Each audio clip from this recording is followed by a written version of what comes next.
सगळं ठीक आहे हे वाक्य मी बोलायला शिकले आहे आणि हेच वाक्य माझ्यासाठी औषधाचं काम करतं.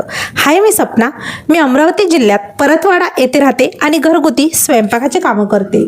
प्रत्येक हसण्यामागे एक न बोललेली गोष्ट असते. प्रत्येक शांततेमागे एक लढाई सुरू असते. म्हणून आता मी तक्रार करत नाही, फक्त प्रत्येक दिवस जगत राहते. कारण मला माहित आहे वाईट दिवस कायम राहत नाहीत आणि जे मनापासून प्रयत्न करतात ना त्यांच्यासाठी एक दिवस नक्कीच उजाडतो. तोपर्यंत आपण शांतपणे चालत राहायचं. आज 11:30 वाजताच घरी आली आणि आल्याला ठरवलं होतं की मी लगेच कामाला लागणार. पण काय झालं ना, एकामागे एक फोन येत गेले आणि बऱ्याच दिवसानंतर ज्यांच्याशी मी बोलली नव्हती आज त्यांच्याशी एक एक तास गप्पा मारल्या.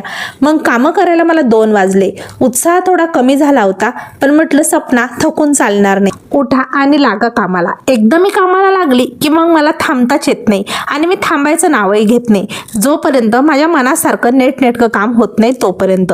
सकाळी मी अंगण झाडून घेतलं होतं, पण आता माकडे इतके आले त्यांनी खूप उदम मचवला आणि सगळीकडे मातीच माती पाडून टाकली. 5:30 वाजता दीदी येईल म्हटलं. ती यायच्या आधी घर नेटनेटकं झालं तर तिला पण छान वाटणार.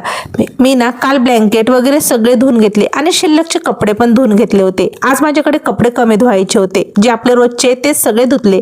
त्याच्यानंतर हा कूलर चकाचक पुसून घेतला. इथे ही पिवळ्या कलरची माझ्याकडे साडी होती, ती साडी कूलरवर टाकून घेतली.